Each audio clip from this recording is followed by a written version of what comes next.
Guys, তোমরা কি কখনো ওল্ড স্কুল টেস্ট ম্যাচ দেখেছো? ওল্ড স্কুল টেস্ট ম্যাচ অর্থাৎ 90s বা 80s বা আর্লি 2000 এর যে টেস্ট ম্যাচ গুলো খেলা হতো, ওইরকম যদি কিছু একটা ভাইব পেতে চাও, তাহলে স্যার ভিভিয়ান রিচার্ড স্টেডিয়ামের কালকের বাংলাদেশ ভার্সেস উইন্ডিজের ম্যাচটি দেখো।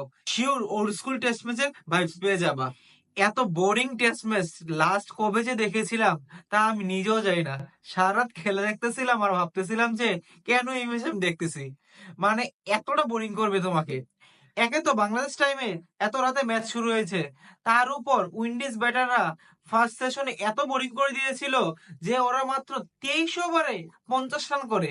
তবু ম্যাচের এক্সাইটমেন্ট ধরে রেখেছিল তাসকিন আহমেদ লাঞ্চের আগে 2টা উইকেট নিয়ে। না হলে তো বাংলাদেশের টেস্ট ম্যাচ যেই গুটি কয়েক দর্শক দেখে ওরাও দেখা অফ করে দিত। মেবি লাঞ্চ থেকে ফিরে উইন্ডিজ ব্যাটাররা দেখতে চেয়েছিল বাংলাদেশ টিমের প্যাশন কতটুকু টেস্ট ক্রিকেটের প্রতি, বা বাংলাদেশ টিমের টেস্ট টেম্পারমেন্ট কতটুকু। দ্যাটস ওয়াই তারা লাঞ্চের আগে যেভাবে রেখে গেছিল সেকেন্ড সেশন ঠিক সেভাবেই শুরু করেছিল, মানে old school test match. Windies batter এত ধীরে গতিতে খেলছিল, যদি বাংলাদেশ টিমের বলার মতো কিছু থাকে, কোনো বলারদের ক্রেডিট দেওয়ার মতো কিছুই নেই। একমাত্র ক্রেডিট দেওয়ার মতো আছে একটি বলার, বাট তার ফিল্ডিং এর কারণে। তার একটি ব্রিলিয়ান্ট ফিল্ডিং এ বাংলাদেশ একটি মাত্র উইকেট পায় সেকেন্ড সেশনে। সেই বলারটি হচ্ছে তাইজুল ইসলাম। দুর্দান্ত একটি ফিল্ডিং এ বাংলাদেশের থার্ড উইকেটটি ম্যানেজ করে দেয়। আর বাকিটা সময় জুড়ে ছিল উইন্ডিজ ব্যাটারদের বোরিং ব্যাটিং এবং বাংলাদেশি ফিল্ডারদের ক্যাচ মিচের মহড়া। বা হাফ চান্স এবং ফুল চান্স মিলিয়ে বাংলাদেশ 4-5টা সুযোগ পেয়েছিল উইন্ডিজ ব্যাটারদের আউট করার, কিন্তু বাংলাদেশ একটা কাজে লাগাতে পারে নাই। এই সবকিছু মিলিয়ে বোরিং প্লাস বিরক্ত হচ্ছিলাম আমরা কিছু মানুষ যারা খেলা দেখতেছিলাম। উইন্ডিজ টি ব্রেকের আগে অর্থাৎ সেকেন্ড সেকশনে মাত্র যুক্ত করে 31 ওভারে 66 রান, 1 উইকেট হারিয়ে। তাদের মোট রান হয় 54 ওভারে 116 রান, 3 উইকেটে। থার্ড সেশনে এসে উইন্ডিজের ব্যাটাররা কিছুটা দ্রুত খেলা শুরু করে এবং রান তোলার তাড়া দেখা যায় তাদের মাঝে।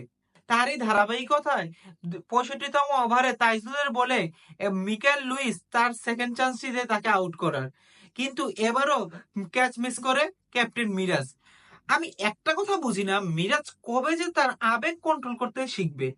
মানে টানা দীর্ঘ 8 বছর ক্রিকেট খেলার পরেও অর্থাৎ ইন্টারন্যাশনাল ক্রিকেট খেলার পরেও মিরাজের ডিসিশন মেকিং সেন্স দেখলে, বা রিভিনিয়ার ডিসিশন মেকিং সেন্স দেখলে মনে হয় যে সে পুরোই আবেগে ডিসিশন নিচ্ছে। 65তম ওভারে সে ক্যাচ মিস করে, ঠিক তার 2 বল পরেই তাইজুলের একটা সফট আপিলে, জাস্ট নর্মাল একটা আপিলে সে রিভিউ নিয়ে বসে। মানে হয় কেন? এর আগে এত এত ভালো সুযোগ পেয়েছিল রিভিনিয়ার, ওইগুলো নিল না। জাস্ট একটা সফট আপিলে সে রিভিউ নিয়ে বসে। মানে বোঝাই যাচ্ছে সে পুরোই আবেগে এই রিভিউ গুলো নিচ্ছে। সো বলতেই হবে মিরাজ তার ইমোশন নিয়ে আরো কাজ করতে হবে। But good for Bangladesh, Mikyle লুইসকে মিরাজ 97 রানে এবং আকিলকে তাইজুল 90 রানে আউট করতে পেরেছে। যদিও আমি পার্সোনালি চাই যে কোন একটা ব্যাটসম্যান, সে যে ব্যাটসম্যানই হোক না কেন, 80 বা 90-র ঘরে যাওয়ার পরে তার সেঞ্চুরি পূর্ণ করে ফেলো, কিন্তু 99 রানে অনেক ব্যাটসম্যান আউট হয়, এটাই হার্শ রিয়েলিটি, কিছু আর করার নেই। যদি বাংলাদেশ টিমের পেসারদের কথা আসি, তাহলে প্রথমেই বলতে হবে তাসকিনের কথা।